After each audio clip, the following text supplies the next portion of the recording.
PharmaPhobic is powered by Achieve the Lifestyle, a company dedicated to helping you empower your health, redefine your lifestyle, and all for the health of it.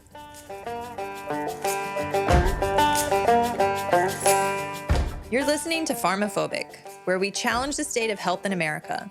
I'm Janie, a physician assistant, and I've seen how healthcare keeps people dependent instead of truly healthy. And I'm Dan, a veteran turned fitness pro here to uncover the truth and explore simple and sustainable health solutions. From big pharma to big food, we're exposing the conflicts of interest keeping us sick and finding better ways to take back our health.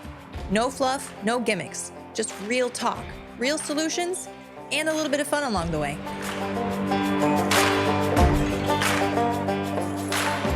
Hello there. Welcome to another episode of PharmaPhobic, brought to you by Achieve the Lifestyle, where we help you become the strongest, healthiest, and most capable version of yourself. Yep, I'm co-host Janie Brown. Why are you stealing my thunder? To not let you call me a special guest. But you're a special guest in my life. As my wife. Bars. No. No. Okay. And this is my husband, Dan Brown, my special guest. It's better when I do it. Yeah, it is, but I still don't like it. You stole my thunder now. Uh-huh. That was my intro. Okay. You stole my thunder. I just like to make it awkward. Guys, let's get into some health news after Janie stole my intro thunder here. We're going to talk about some seemingly nefarious type stuff in the food industry, happenings in the food industry. What you'll notice, I'll point out a trend, is acquisitions and mergers. Acquisitions and merges. And mergers. You know, like... Mergers? Mergers, yeah. Merges. Mergers. We're merging. Thank you. Mergers and acquisitions. Merging? Yeah, merging. Merges. What's merges? Nothing. Nothing? It's nothing. Merges, you merges. This car merges into the lane. Yeah. But the merging companies, it's a merger. But they don't merge together? Because I merge with... Whatever. Okay. So we just went through a grammar episode of PharmaPhobic.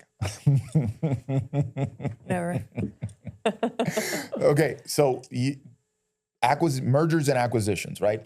You get somebody establishes a nice business, starts as a small business, becomes a company, fairly profitable company with really cool product. They do well. They come, some big company comes and buys them out. Great for that business owner. They get this freaking payday and off they go to Monaco, baby. There's bars. Good job. Off they go. Oh, to Monaco. Oh, didn't he? Oh, man, I love it when I drop bars and I didn't even plan them. Anyway, off they go. They got that fat paycheck and they're retired, baby. They made it. You know what I mean?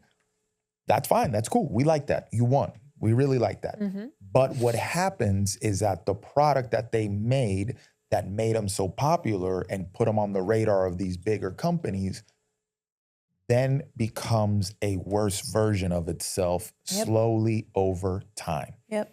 Right? So the biggest one for all the people that are average health consumers that are aware of healthier brands, the biggest one was Siete getting acquired by PepsiCo. Right? Sad day. Now already people are pointing out differences in ingredients. Like the cassava flour changed to something else. It's cassava something. It's like a worse version of itself, little by little. Like watered down. Yeah, they know that people are looking now. So before they would just do it, okie doke would be quick. Now they know people are looking. So it's a very steady decline in quality. Yeah, and it's product. Always shady because with the food labels, there's loopholes where they can get out. And we're not going to go into that right now, but just know that what you read on a food label is not 100% fact. Yeah. It's just not. So I think this is more about awareness, to pointing out to people, this stuff it happens so much. And it seems, looking out at the ether, there's a lot of consolidation happening these days. And this is not just happening in the food industry. So we have an illusion of choice. Yes, and these huge companies are acquiring all these brands and all these things, and everything, it's turning, different names are under the same umbrella. So everything's just consolidating into these mega corporations. It's happening in healthcare. Family practices are going away, and they're all going to some big insurance conglomerate type of thing, right? It's happening in vet care, veterinarian care. Chewy's opened a freaking veterinary clinic, and they're buying up veterinary clinics, and now it's a Chewy's veterinary clinic, right? And you don't have your local friendly vet anymore. It's Chewy's, So this thing is happening in a lot of stuff, and it's kind of it makes my tinfoil hat tingle, right? It's a lot of it's like monopolies are just taking over, and people are like, oh, that's capitalism. No, it's not. Don't sit down, okay? No, that's not capitalism. When monopolies are just taking over and over, and that's not how it is. It should be a lot of choices, a lot of small businesses starting, small businesses everywhere. That's what capitalism, everybody has a chance to jump into the market and create something for the market. Not 5 guys control the entire market, and they just name things, different things to give you the illusion that you have choice. Anyway, here's what we're going to look at. A few brands that are concerning. Okay. So first one, McCormick, the seasoning. Everybody knows if you're going to go buy some seasoning, I bet you if you open your spice cabinet right now, those of you that have spice cabinets, and if you don't have a spice cabinet, you're insane. You're a psychopath. You all have McCormick cinnamon. Y'all know you have some McCormick in your spice cabinet. I'm sure we got some McCormick in there. I think our little... Oh, yeah. Yeah, we got some McCormick in there. So you got some McCormick in your spice cabinet. They're a huge spice and condiment company. Huge, humongous. And it used to be like McCormick versus like the Great Value or whatever the generic brand. So you fancy if you got McCormick. Yeah, you got that McCormick. And they're not cheap, right? So McCormick just merged with Unilever. Unilever is a huge, huge company. They're the 7th largest food company in the world. And when I was doing this research, I went through the list of the biggest food companies. I'm like, man, we should probably do an episode on these people. We've talked about one of them before. Cargill's on that list. We talked about them in a previous episode, but we talked about them as a condiment producer, not as a food company in general. They got their hands in all sorts of food stuff, come to find out. But Unilever is the 7th largest food producer. They're also a big beauty product people too. Yep. They're in food, they're in beauty products. Okay. So they just merged with McCormick, $45 billion deal, okay? It's a big deal if somebody acquires somebody for $13 billion, like Bayer acquiring Monsanto for $13 billion. This is 45, okay? Just think about that for a second, okay? McCormick dominant the spice and condiment market. They got all the heavy brands. Like I think Hellman's is under McCormick. Oh, really? Oh yeah. I got it in here somewhere. McCormick has a dark history. They've been around for like 100+ years. They've been in CDC walkthroughs. They were revealed to use ethylene oxide and methyl bromide in their facilities, right? There's ethylene oxide and methyl bromide. You don't know what that is, but does that sound like something that should be in stuff you're going to put on your food? Sounds like meth. Exactly. Sounds weird AF, right? But hey, here it is. So what's ethylene oxide? It's a highly flammable and reactive, and it's an intermediary chemical, right? It's part of the process to creating antifreeze. Sounds delicious. Yep, antifreeze. Antifreeze goes on your food, right? Yeah, so it's supposedly used to sterilize a lot of medical equipment, which is kind of problematic, but sterilizing equipment is different than making food. Let's just put that out there. And it is a known carcinogen. It's known, confirmed, it's a carcinogen. Okay, methyl bromide, highly toxic, and it's used as a pesticide for soil and agricultural commodities. The words highly toxic and agricultural commodities go together, right? They go together in the U.S. Okay, it's also a known carcinogen. Okay, so McCormick acquired, here's one. Here's a really popular one. Everybody remember Cholula hot sauce? Uh-huh. Have you been in a Mexican restaurant in your life and they got that Cholula there and you like that. You put it on your burrito. Put some hot sauce on your burrito, baby. Because you know what's good for you. If you know what movie that's from, you're doing great. If you know what movie that's from, you're doing great. Anyway, they acquired Cholula in 2020 for $800 million. Way to go, Cholula family. Whoever invented Cholula, way to go. 800 milli, you did great. However, Cholula is now not the same. Nope. So Cholula used to be peppers and vinegar, and now they changed the vinegar for this thing called acetic acid. So to my chemistry people, you may know that vinegar has acetic acid in it, right? Naturally occurring acetic acid, very minimal of it. But when you take out the vinegar part and you just go full on lab-made acetic acid, it's a different thing. So you get none of the fermentation benefits that you would get with vinegar. You just get some acetic acid. And they added natural flavors to it. So now you start seeing a trend, right? This awesome brand, super popular, everybody liked it at all these restaurants, people, putting Cholula on everything. And what are natural flavors? Natural flavors is a stand-in for over 10,000 chemicals. Yep. Only 3%, was it? We've discussed this on a previous episode. Of the chemical has to come from a quote-unquote natural source. So you take 3% lemon, and then you have 97% of made-up stuff, you're a natural flavor. Yep. Okay? Now, it's over 10,000 chemicals can fall under that category. So, inevitably, Cholula gets acquired by McCormick. The ingredients start changing. Now, questionable company with questionable history. I pulled up the CDC walkthrough. It was old. It was from the 80s. But, okay, they're identifying these things in there that this company's been doing. And then they're in this thing. They're saying, they've had troubles before in the 40s. They've been consistently coming up as somebody, toxic working conditions for their employees. I'm not talking about toxic, like, it's a toxic environment. No, I'm talking about legit toxicity that their employees are getting sick, right? Putting ethylene dioxide and methyl bromide in the stuff you used to make your seasoning. Do we want these people dealing with all your food? So they acquire your Cholula brand, and now Cholula's different. You're catching my drift here. Mm-hmm. Okay. Next one, Nestle. I didn't know this. Nestle is the largest food company in the world. Yeah. It's disturbing what they do. Oh, yeah. Over $100 billion a year in revenue. Mm-hmm. Largest food company in the world. I think the current CEO of Nestle, if you guys pull him up, there's a picture of him. I don't know what his excuse was, but he has one bloodshot eye and it looks like he's wearing a toupee. People are like, oh my God, he's an alien.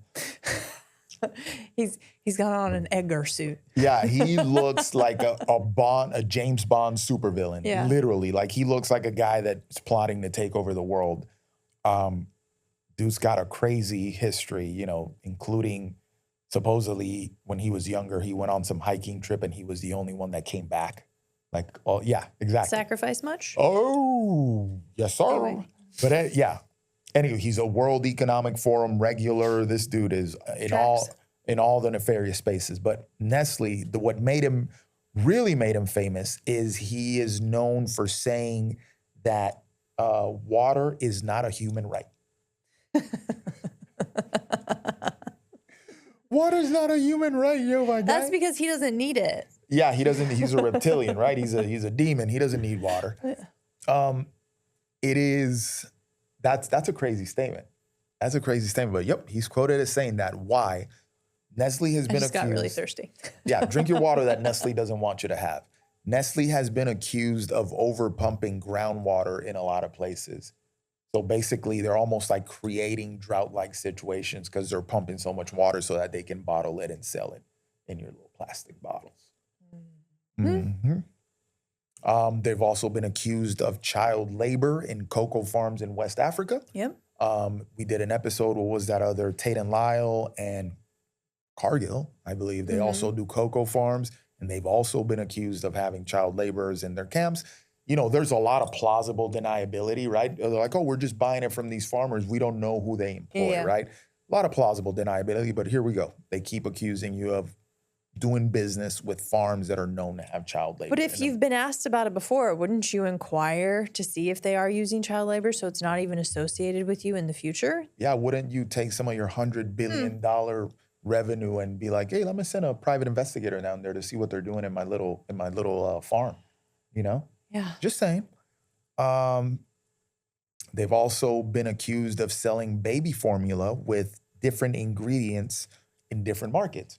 So their Nestle European version of the baby formula looks completely different than their Nestle baby formula they sell in Africa or in more developing countries in terms of added sugars and added mystery ingredients to baby formula. And didn't they send it down to the Amazon, like along the Amazon? I'm getting there. Oh, yeah, sorry. yeah. I'm getting there. That's Excuse a really good one. Okay. More than 800 recalls in baby products over the past year. That's not concerning at all. If you've had 800 recalls in the life of your product, that's crazy. But to do that many in recent, that is crazy work. So people worry about the safety of, I don't know, raw milk. But your little packaged baby formula has 800 recalls on it? My guy, are you serious? Oh my God, 800, that's crazy work right there. So here we go, the Amazon thing. So Nestle, this is 2010, this happened in Brazil. They made a floating supermarket, right? They took this big old boat, like 1,000, I mean, it was huge. And they put all their crazy Nestle stuff in it and, you know, all their Nestle advertising on the outside and put that boat into the Amazon, up the rivers, and went to really remote communities living off the Amazon. It's funny because they were saying that, you know, bringing their products to these communities, oh, we're improving their iron and their iodine. They were trying to justify it like they put missing nutrients into these people's diets with their freaking chocolate bars and stuff. This is what yo, that's wild work, bro. Yeah. That's why you are saying, oh, we brought missing nutrients to these people with our chocolate bars and stuff. That is crazy work, crazy work. Anyway, they were facing pressure to basically increase their revenue. You're making $100 billion a year, but you got to increase your revenue. Okay, so you start expanding into remote markets and lower income markets, like, you know, remote villages in India, that sort of thing. And then they go to these remote areas in the Amazon with their floating supermarket. Guess what happened in these places? Oh, chronic diseases. Yep, people started obesity and diabetes. Decreased breastfeeding, increased use of formulas. Correct. Which then cause, you know, the sequela of chronic issues later on in life. Correct. Yeah. So we talked about China in the previous episode and their increase in obesity. Brazil is merging as one of the most obese countries in the world. They're rising, which when you think of Brazil, people like us, you think about jiu-jitsu, you know, you think about soccer, you think about people in Rio, you know, out there in the beach looking all freaking, you know, sexy and whatnot. You think about Carnival and all this stuff. You think about good-looking people that are always out in the sun and outside and that sort of thing. Well, Brazil is now becoming one of the most obese countries in the world. They've increased to 52.5% obesity rate from 43%. Now, pause, 52.5% compared to our over 70%, and they're worried about it already. That's, I mean, 50% is bad. We're way worse. Yeah. But and we're like, it's your right. Yep. So diabetes, obesity, that sort of thing on the rise. And here we are putting Nestle boats on the water to reach the Amazon. Never mind bringing, I don't know, medical supplies. Oh no, the medical supplies are going to come now that you've disrupted their health from the Nestle. Yeah, exactly. Well, you're right. Then you put the boat with the freaking insulin and the metformin and all that other stuff. But never mind bring, stuff to fight infections, penicillin, stuff that actually works. Yeah. It was interesting, kind of along the same lines as that book that you're reading right now. Food pollution. And you told me about the dental issues. Ooh, the Weston Price. That's a really interesting thing. Yeah. That with that remote island. Yep. So I'm still reading this book and I'm taking so many notes. We're gonna drop a dissertation on you when I bring this book out. Book is called Food Pollution. It was published in 1972. Okay, this guy compiled data from the 60s on, and you'd think that what he's talking about is something that we started talking about yesterday. So to see it on this book that was published in 72. Like, man, people have been at it beating this drum about the crap in our food for a long time, right? And we don't have to get into it too much because I know it's not what we're talking about. But basically, like, your teeth and your mouth are going to give a highlight of your health, right? Yep. Like, why when you look at somebody and they don't have a chin, are you kind of like, don't like that? Why when somebody's mouth breathing, you're like, something wrong, okay? And so, remote island. Anytime you go to a place that's untouched with Western civilization, they have great teeth, right? Big, wide mouths. The teeth allow the tongue to move. Yep, nobody has to get their freaking wisdom teeth removed. They might not be bright white, but they're not discolored, okay? Fine. This remote island had increase or decrease in something, so had to get food shipped in. Like a decrease of copper or something like that. No, it was Tonga, specifically the Tongan island. So Weston Price was a dentist back in the day. I was going to try to do it briefly, but here we go. Yeah, give the context. Back in the day, I believe his expedition started like in the 20s or something. Don't quote me on the time frame, but he was old. He was already in his 60s when he went on his expeditions. And he went out to very remote locations, spent time with a lot of native tribes. He went to New Zealand, he went to Australia, he went to the Tongan Islands, he went to Africa, he went to here in Florida, places in Canada, Alaska, all these places, Eskimos, Seminoles. So in one of his trips out to Tonga, he interacted with this native group that what he saw is that there was signs of tooth decay in some of them, but the tooth decay had healed. In some, but he could identify it, but it had healed. And what happened in this island was that they had a hit of copper. They found copper and they were selling copper back when copper was really worth a lot. So they became affluent for a little bit. And then the copper price went down and they lost their money. So they went back to, when they became affluent, they started westernizing, right? Well, a lot of people came to the island to get the copper, and with that came Western food. Yep. And so they ate a lot of canned foods, processed foods. And then when the copper went down, the food options went away. So they had to go back to their eating off the island, right? So they went back to their original diet, right? So he saw tooth decay and then he saw that it almost healed. And this observation across the world, every tribe, every place that he went to, the people that had never partaken in the processed foods and had kept their native diets, living off the land, whatever, their teeth were in better condition than the people that had experienced Western ultra-processed food. Really interesting observation. That is the wave tops of it. Yeah. Like I said, I'm still reading this book, so I'll give you the deep dive on it. And now let's take a quick break. Have you heard about collagen and how amazing it is for your skin, hair, nails, digestion, and joints, but have no clue which one to choose? I've been there. A few years ago, I stumbled upon Bubs Naturals, and let me tell you, I've been hooked ever since. Here's why I swear by them. Bubs Naturals keeps their quality standards sky high from the start to finish.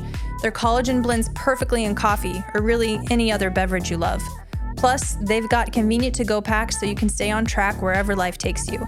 And it doesn't stop there. They'll donate 10% of all of their proceeds to charities that support veterans. How awesome is that? Oh, and they've leveled up their electrolytes too. The mixed berry, that's my absolute favorite. It's light, refreshing, and not overly sweet. What sealed the deal for me? Their electrolytes are NSF certified, made right here in the USA, and just like their collagen, every purchase helps give back. So do your body a favor, head to bubnaturals.com and use my code JANE20 at checkout for 20% off every time you order. Tired of looking like you lost a fight with a powdered donut every time you work out? Yeah, I was too. That's why I ditched the messy chalk and switched to Chalkless. Chalkless is a new, clean, residue-free grip enhancer that goes on in seconds and lasts for hours. No clouds, no cleanup, just a rock-solid grip. Whether you're crushing it in the gym, dominating on the pickleball court, or hanging on a rock face like Spider-Man, Chalkless has your back. I even hit my 350-pound deadlift PR at Summer Strong using Chalkless. Locked in, zero slip, total confidence. Ready to level up your grip game? Head over to chalkless.com and use code JANEBROWN to snag 10% off your order. If your mouth changed in that short period of time, what would have happened if they would have kept Western food?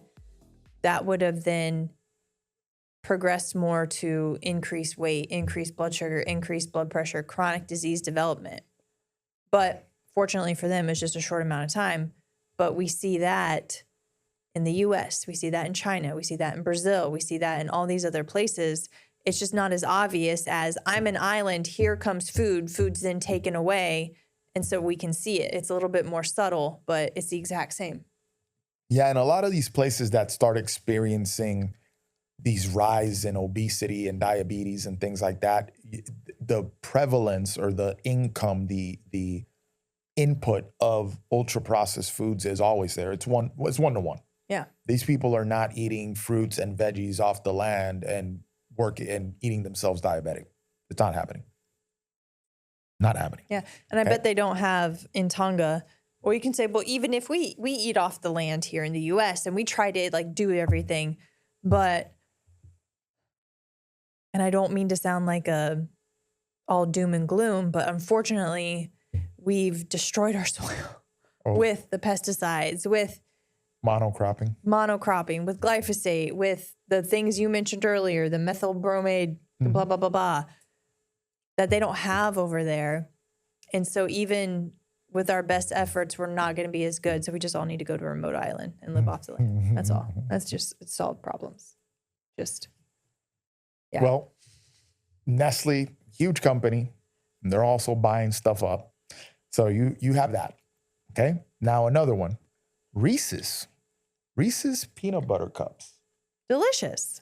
Everybody knows Reese's. It's the #1 chocolate brand in the world. And they can be an egg. Yep. For Easter, they can be a Christmas tree.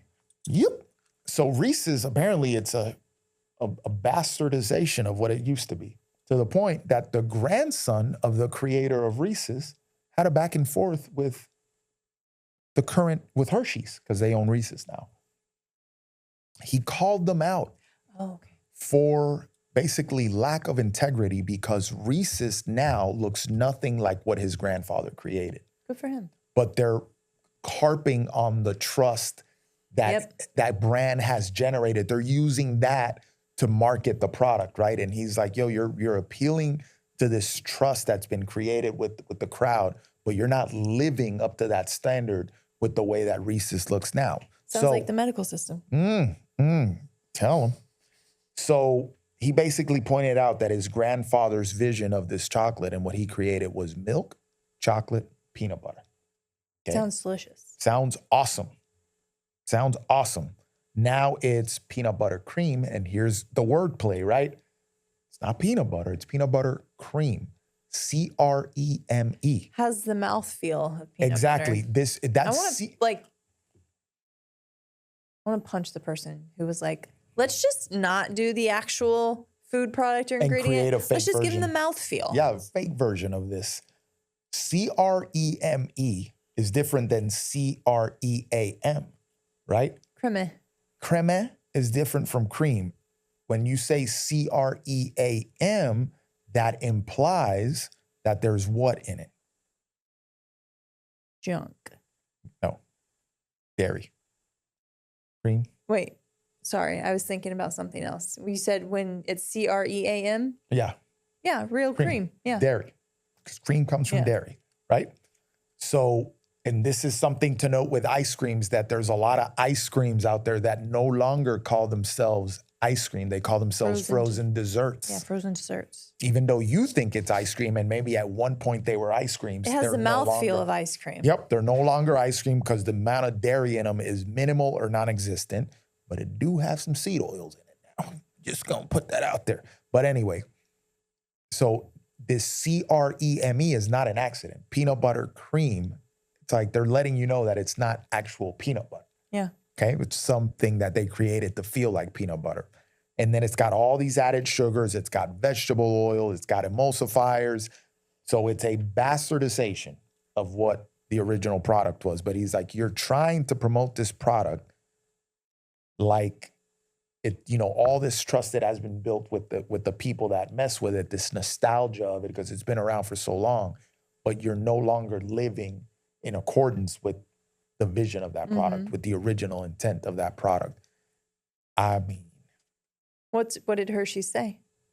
Hershey's, what they say, I haven't seen any reply. They're Okay. probably just ignoring him. But hey, you know, he's just the grandson of the guy that created it. He's not the guy that created it. That guy's long gone. Yeah, Whatever. unfortunately, there's not enough people that are going to stop eating Reese's because I'm sure that all the added chemicals, added sugars, vegetable Get them oils, buzzing. make a much more, I can't stop. Yeah. Yeah. And this sort of thing doesn't get out. Like they don't acknowledge it, right? So they're just, this guy tweeted all this stuff, but they don't acknowledge it. So it doesn't get out to the people that eat Reese's all the time, right? And there's probably legal, like when they merged to Reese's, it's like you relinquish all say, like he probably has no legal standing to say you didn't. They sold it to Hershey's. It's not his product anymore. He's just using his name to point something out, right?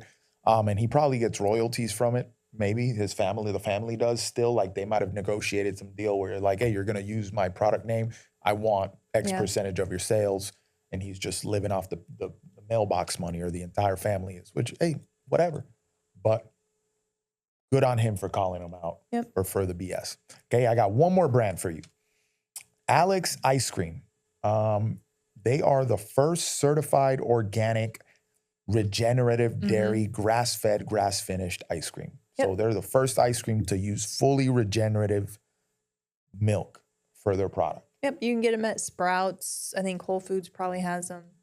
Yep. And then USDA organic, they had the USDA organic label on them, which may or may not mean anything, but it's not an easy designation to get. I never bought them though, because they used some ingredient that we are avoiding. They're definitely not better than, I think Ice Cream for Bears is the top-notch coup de grace ice cream. Van Leeuwen would be the other one, certain flavors. But I think Ice Cream for Bears got bought out by somebody. Stop it, bro. This is what I'm talking about. You see, you find a product that is awesome and they do well, and then you tell other people they do well, and listen, we want to see this.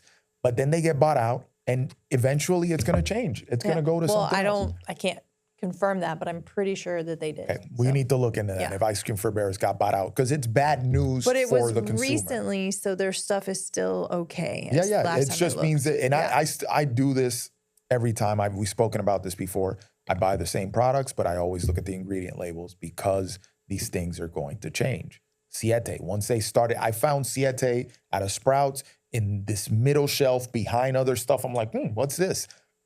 And then once I started seeing that they moved their stuff to the end caps and they started highlighting their stuff, then we found their stuff in gas stations.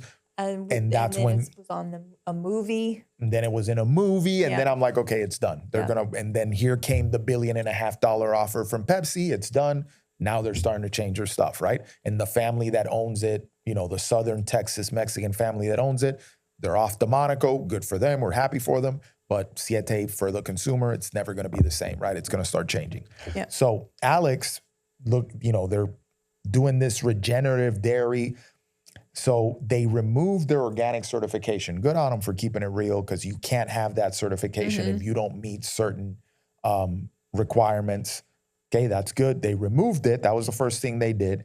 And then they put out a statement saying that they were having issues with sourcing regenerative milk. They said like, hey, this is what we were trying to do, but unfortunately we can't source it. There's no like There's a enough supply issue. of this, so we can't guarantee that we're using regenerative milk anymore. Good on them for at least giving people a heads up and not just changing it and telling people to deal with it, right? They received an $11 million funding thing. This is another thing. When you start injecting this private equity money into your company, it changes. And I get it, because sometimes to scale, you're going to need an outside investment, or you're going to have to do something drastic to bring in more money so that you can be like, hey, we can afford a little bit more expanded supply chain or production, increased production, whatever it is that you have to do to scale, right? They used to source their dairy from Alexander Family Farm, which is supposedly America's first regeneratively certified dairy producer. Okay? Private farm, first regenerative milk out there, and they've been in business a long time. Okay? Alexander Family Farm noted, they made a public statement saying like, hey, we're sad to see that Alex isn't really sourcing their stuff like this anymore, but it's not a supply issue. Ooh, they told on you, bro. They put your business out there in the streets. Okay. So why would they change? People, maybe it's like, hey, the margins are getting thinner because now we're trying to expand the market, whatever it is that they change. And it just reveals, it points to this crazy strategy that you see out there in the ether with really good brands. And it's the same story over and over and over and over again, right? You create a brand, somebody creates a small business with high quality, trusted ingredients, really clean stuff. People find it and it starts getting popular, right? And then it starts expanding into other markets. Be like, oh, you could only find it at Whole Foods, for example. Now it's at Sprouts. Now it's at Publix. Now it's at Target. And then next thing you know, boop, boop, boop, people trust it, right? And then comes in the little acquisition offer. Then the switcheroo. And then the switcheroony, the okey doke happens, right? Then it's like, okay, now we're no longer using these fresh, awesome ingredients from the smaller farms, whatever that made got this you thing hooked in and loyal. Yep. Yeah. Got you hooked in and loyal. Now we're going to change to, we're going to add a little emulsifier here, a little thickener there. We're going to add some little seed oil here, a little seed oil there. And they're like I said, people read ingredient labels more now, not enough, but people read them more. So this process now, what I'm seeing is that it's slower. Whereas before it would be almost immediate. Now it's like very slow. It takes a little bit, right? So why are we talking about this? The issue is the monopoly and the monopolizing of a lot of things, but especially food systems, right? These big corporations are little by little, they control everything. I'm sure by now everybody's seen the chart of like, Nestle, Unilever, and all the brands they control, right? And then they come and you find these smaller, healthy brands and they start doing well and they come and acquire that. And now they added, another feather to their cap. And quote unquote, it's like this health washing of stuff, right? Where they're still promoting it as super healthy, but it no longer is the case. There's a lot of brands, if Burt's Bees, Tom's of Maine, that used to be that back in the day, and they're no longer that. So I put together a little list here of products that have gotten acquired and they've inevitably changed. I mentioned Siete, acquired by Pepsi, right? Cholula, acquired by McCormick. RX bars, you remember RX bars? Yes, RX bars. That was like a CrossFit thing. And then I remember we've stopped eating them because we ate so many of them when we hiked the Grand Canyon, where I'm like, no more. Yeah. RX bar got acquired by Kellogg's. Oh.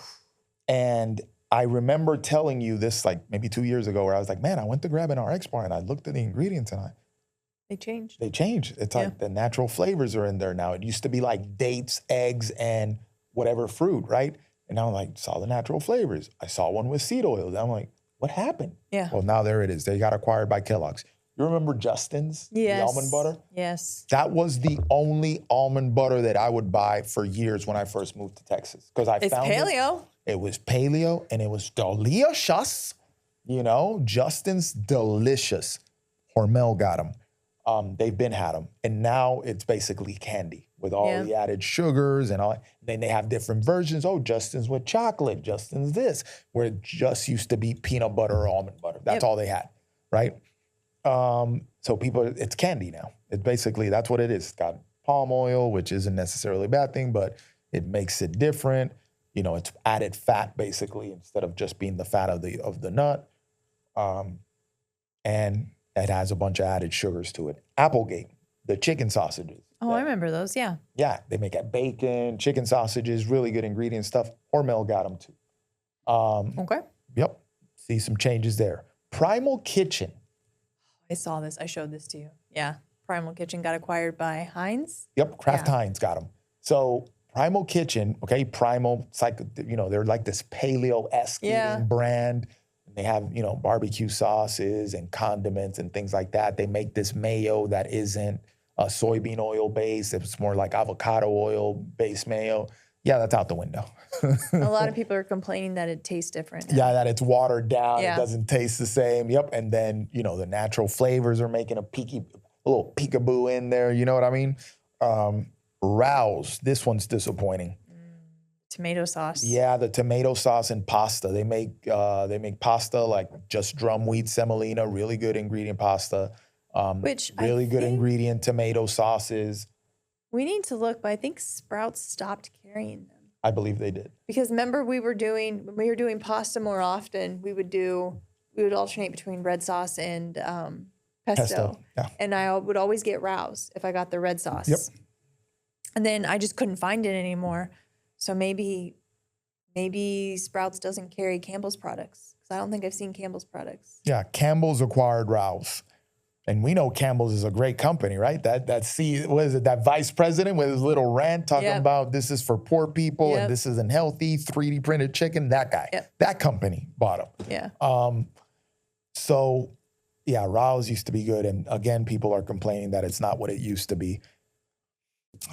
So what do we take away from this? This is more of a, you know, just an awareness producing situation. Read ingredients. Read ingredient labels. If you're not reading ingredient labels, that's the beginning. That's the first line of defense. Even if it's something you buy every week, you're like, I love this brand. This is my brand. Just read it because it can change. And that way, when the okie doke comes and they start putting some mystery stuff in there, you could be like, oh, I'm looking at it and I caught it that the ingredients are now different. And then it's still your choice. You can eat it if you want to. Yeah. But now you have a more informed choice, right? Because you know what's in it. Always read ingredient labels. That is one of the top 10 health habits that you can have is reading ingredient labels. Not just talking about food here. I'm talking about beauty products too. You're putting it on your skin. That stuff is absorbing into your bloodstream. Read ingredient labels, guys. Medications. Read ingredient labels. Well, they don't really, medications and supplements are hard. Because they don't, it's just hard. Because especially if you have like true celiacs, some medications, supplements will have gluten in them. Because I know that was an issue with thyroid medication because a lot of people who have thyroid issues also have gluten sensitivities and a lot of thyroid meds contain gluten. So it's, Ask about ingredients. Yeah. It is going to take an effort. Our friend in Germany, Trisha, she had a very specific allergen to gliadin, I think, to gliadin. And so she had to contact manufacturers of supplements, manufacturers of medications to get in-depth ingredients of what they use, even inactive things, because she was very, very sensitive. Yep. And so she there was no lie. She's like, if I wasn't as motivated with my health, I wouldn't have done this. It's very, very hard to do and takes time and effort. And I'm not trying to say that to discourage. Just want you to know that this isn't something you're going to take an hour and figure out. But when that's medication specifically. Yeah, that's if you're truly sensitive and you have an identified allergy. If you're living with some low-level disease or inflammation or inflammatory response and you don't know what it is, it could be one of these things. Read the freaking ingredients or ask about the ingredients. You know where I'm going to get at here? Look at my face. Vaccinations. If you don't know what's in it, that's not true informed consent, right? So if you're going to take a vaccine, you should probably ask about what's in it. Let me see the insert. Let me see the ingredients before I agree to this, right? That should be the way it goes. Ask about ingredients, supplements. Some supplements, they come with, like Ollie or any of these popular like chewy gummy supplements. Oh, I'm taking my little melatonin gummies. We fell for this too. Yep. Come to find out, it's got more added sugars and more seed oils than it does the stuff that you actually want. Yeah. One thing that's probably more common to everyone else is creatine. Know where you get your creatine from. It's not necessarily that they're adding stuff to it, but where is it sourced from? Heavy metals and stuff. You won't see that on a label, but so the processing matters. We used to use Thorne. Thorne used to source their creatine from Germany, which is Creapure. You find the Creapure label. And then they stopped, but now they're not like we have a Thorne account. I help facilitate people. We're affiliates. There we go with Thorne. I can't find out where they get their creatine from. I also haven't messaged them and directly asked. It's just not readily available. So we switched to Bubs Naturals. Very transparent. Creapure from Germany, not China. So that's what we use. Context there for those that didn't know, creatine comes from two sources, a Chinese or Germany. Creapure is a certification when you buy a creatine. If it has a Creapure sticker on it, the other thing you want is NSF certified for sport. That means there's even more third-party testing. But if there's a Creapure label on your creatine, it means it came from Germany.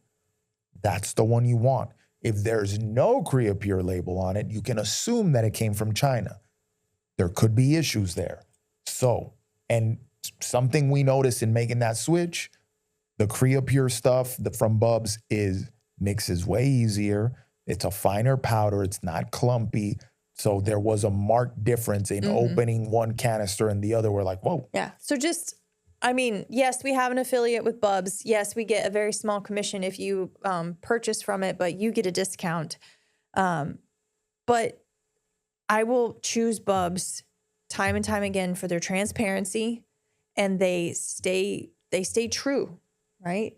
And, I hope that they can maintain that, but their integrity is spot on. They're not going to make shortcuts, and they'll run out of stuff. That's one thing. They won't sacrifice to scale up to make things more available. We ran out. They have this, but the MCT butter, right? That's delicious in coffee. They'll be out for months at a time because they're out. And guess what? We wait. Yeah. We don't demand that they cut corners, and they don't do that. So that you can have a constant. Yeah. And so I just if you electrolytes, creatine, collagen, MCT, either vegan or with butter. What else do they have? They have some other things too. Their coffee's really good too. Yeah. And they have instant. They used to. I don't know if they still do have instant coffee, which was instant coffee's like not amazing, but theirs was the best. Hydration packets. Yeah, the electrolytes. I strongly encourage you to look at Bubs Naturals. They also donate part of their revenue to 10% of all proceeds go to veterans. Yeah. And on Veterans Day, 100% of all their proceeds go to veterans. This turns into a Bubs commercial real quick. Listen, if we recommend a product, first of all, the owner of Bubs, he was best friends with the company's named after one of the guys that died in Benghazi, in Libya, and that embassy. Glenn Daughtry, his nickname was Bubs, right? So it's named after him. The guy that owns the company now was a good friend of him, and he basically set this company up in his memory, right? He's always at Summer Strong. Yep. So we get to talk to him. Whenever we go to Summer Strong, we get to, up front, right here, boom, boom, boom. It's different, right? When these people are super available, super forward-facing, they're talking to everybody. If we recommend a product, same thing with chocolates, and whoever we say, hey, this is a good company. I'm not just telling you the product is good. I'm looking at the company as a whole too. Yeah. Right? Like, hey, these people are upfront, trained heroic, things like that. These people are upfront. They're very honest, really cool people, and they're putting out good stuff, right?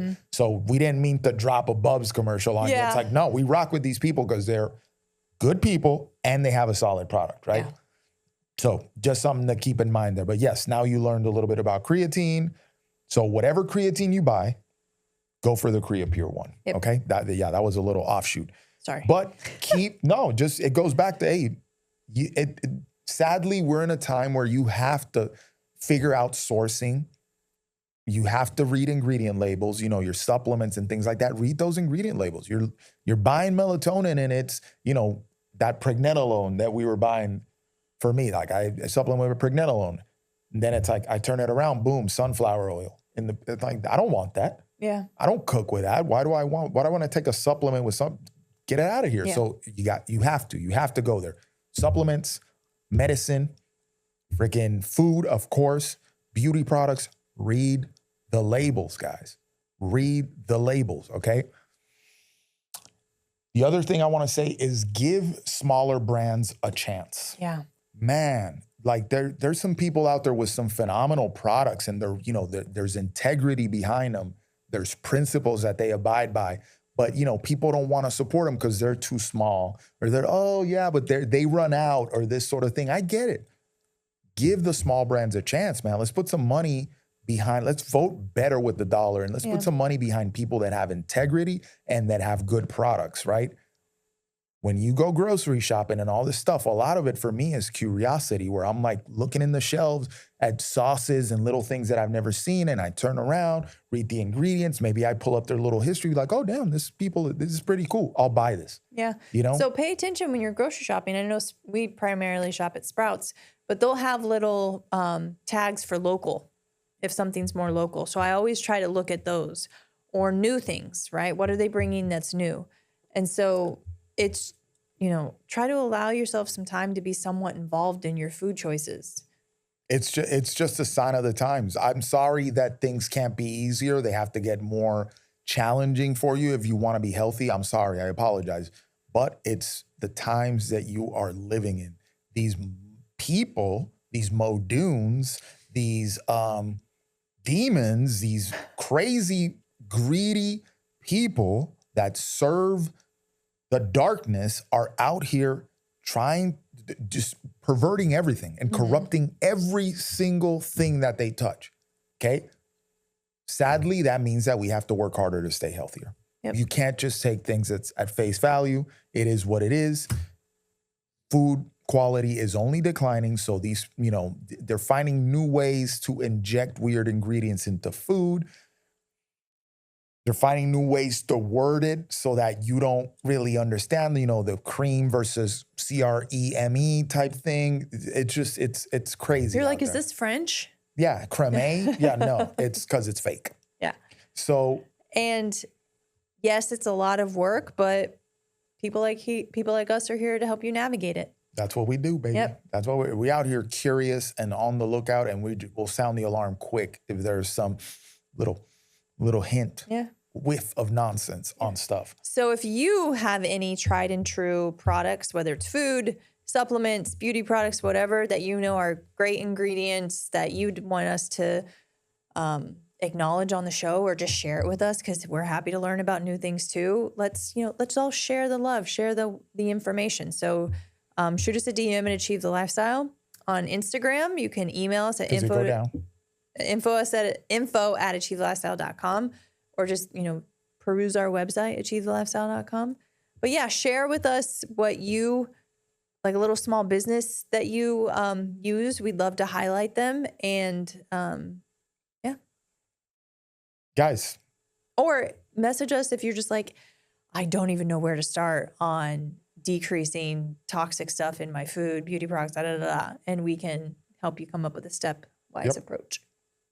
Remember, this is just twist the dial in your favor little by little, okay? You don't have to be perfect. You don't have to do it all overnight. Just little by little. Just take a little bit. Hey, I'm going to do this. I'm going to work on this today, okay? Read them ingredient labels. Guys, till the next episode, we're signing off. I'm going to need you to pay attention to what's going on out there. Keep your open eyes, open ears, on alert for all the nonsense that is happening out there with regards to health. Yep. And stay pharma-free. Thanks for listening to the PharmaPhobic podcast. If you found this conversation interesting, which I know you did, make sure to follow us on Apple, Spotify, or wherever you get your podcasts. And also make sure to check us out on Instagram @Achieve the Lifestyle. And if you're interested in pursuing a stronger, healthier, more capable version of yourself, check out our website at achievethelifestyle.com. The PharmaPhobic podcast is for informational and entertainment purposes only. The views expressed are those of the hosts and guests and do not constitute medical, legal, or professional advice. Always consult a qualified healthcare provider before making any medical or wellness decisions. While we discuss pharmaceutical, holistic, and alternative health topics, our content is not a substitute for professional medical guidance.